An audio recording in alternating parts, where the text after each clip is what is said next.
Good morning. Good morning. Can you guys see, I talk softly, so if you don't hear me, because I can hear me. I don't get that you don't hear me, so you got to let me know back there. I just wanted to share, and it'll be in the newsletter, and I'm really kind of glad because we're sparse this morning. So to have it backed up in the newsletter will make it available for that many more people. But if anybody's interested in what I'm talking about, someone sent me a piece of video this week. It was a talk on TED.com, for those of you who are familiar. And what you want to inquire about is the hidden beauty of pollination. We're going to have a link. Betty, in her profound wisdom, saved me from a great deal of insanity yesterday by telling me that we couldn't get wireless connection here. We didn't have the cords to drag it through the office upstairs and all the way down here and set up the projector, yada, yada, yada. So we decided, Betty says, well, why not we just put a link in the newsletter and let everybody go see it. It is a 4-minute clip on what happens in your backyard under your very nose while you're going about your life. And it includes hummingbirds and butterflies and fruit bats and bumblebees. And it is startling. I thought that if I showed you that 4-minute clip, I wouldn't have had to say a word to you. I sat there and I cry every time I see it. It's so beautiful.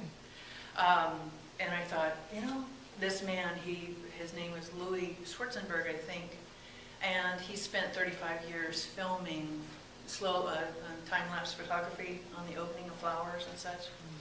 And I thought, I want to meet a man that appreciates nature like that. Wow. And so that brought me to talking about, since we had Mother's Day last week or 2 weeks ago, we've already honored our biological mothers. And today, because of that little clip, I wanted to honor the mother without, the Mother Earth. And I also want to talk to you about the mother within. But first, this morning, it's wonderful how Spirit works. Sometimes, like Kim said, it's startling how it comes. And if we just relax and don't expect it, it just shows up in fantastic ways. But I didn't really have a joke for you. I didn't have a chuckle, and I like to sometimes come across something that's somewhat appropriate for the talk. This isn't. It's completely off the charts, and it's slightly naughty, but I just thought that you might and I know Angela will totally appreciate it because it's about a Catholic priest.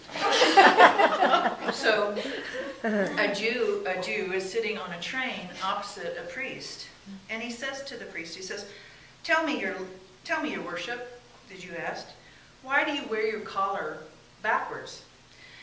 And the priest says, because I am a father.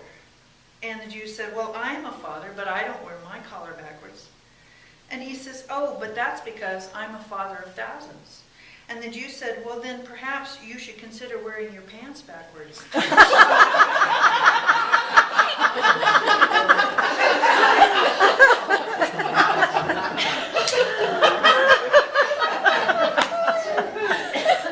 Food for thought. We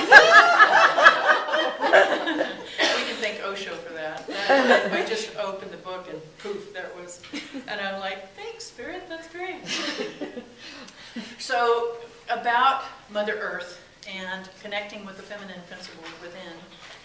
I did not choose to have children this lifetime, but my animals are very profound teachers for me.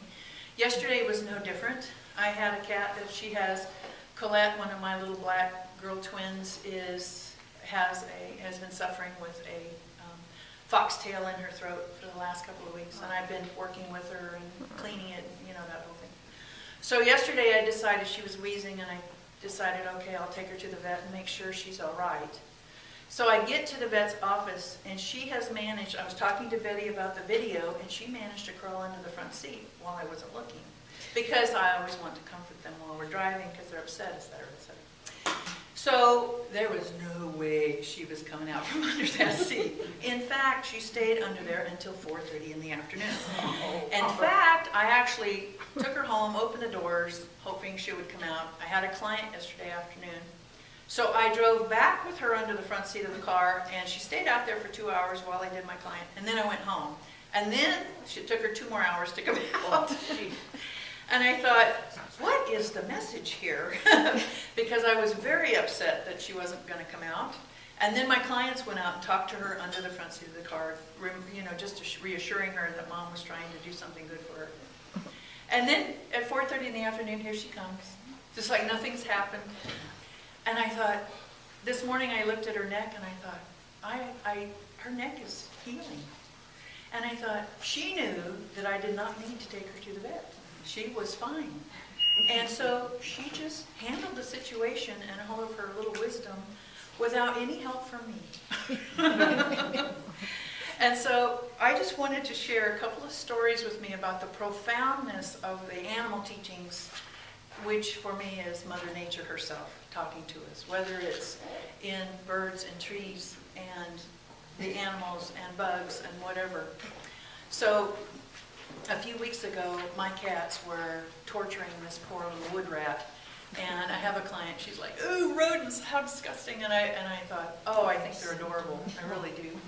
So anyway, my cats had cornered this little wood rat in the garage, and she didn't look quite right. So I said, I'll just let things be, let nature take its course. And so that afternoon I came home and I was looking at my apple tree because I was sure it was going to die because there was no rain this winter, and sure enough it was blooming. Well, the little wood rat was laying in the grass near a hole. And I thought, well, she's going to make her transition. So every hour or so I went out there because I have a natural biologist in me and I wanted to know who she was, what kind of creature she was, what did she live, the whole thing. I was going to Google her. And so I was waiting for her to make her transition. So a couple hours went by and it was getting dark, and I went out there to see her, and the cats decided they wanted to know what I was looking at. And they all come running up. Cole, my little adventurous little hunter boy, sees her and dives for her. Well, she pushes up on her little shoulder and she puts her hand up like this to stop him. And all right, okay, that's it. Heart melts, that's done. So I pick her up by the scruff of the neck, and I'm looking at her as I'm going into the garage going, what am I going to do with this rat? And I look to see if she's male or female. It's very easy to tell if they're male. You all know about rodents like that. So, but I saw 2 little spots on her tummy that were wet, and it dawned on me a little while later that she was lactating. So I thought, oh my gosh, she's got babies out there somewhere. So that made it worse. Heart goes, rip, And so anyway, I put her in a litter box, take her into the bathroom, going, what am I going to do with this rat? And so 2 hours goes by, I go in there, and she's on her feet, and her whiskers are twitching. She's probably wondering, what the hell am I going to do now? So then Spirit gives me the answer. I take her back out to the hole, because I don't know if that's where she was trying to get to. And I flipped it over to create a hide.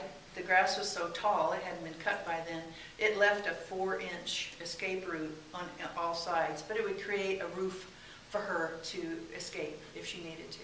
And I thought, and I had a client that I told the story to, and she says, oh, I would have taken a shovel and killed it. And I thought, to what end? They're rodents, first of all.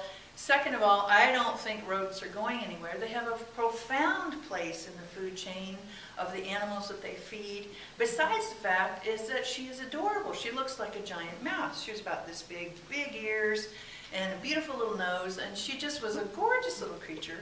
Besides the fact that she had hobbit feet, and which made her that much cuter. And so I saved her, and a lot of the people I've shared that story with thanked me for saving her. And I thought, you're still prey, your babies are still prey, and that's not my job. My job is to take the lesson of the sacredness of mothers and do my best to do my part to honor and protect my Mother Earth.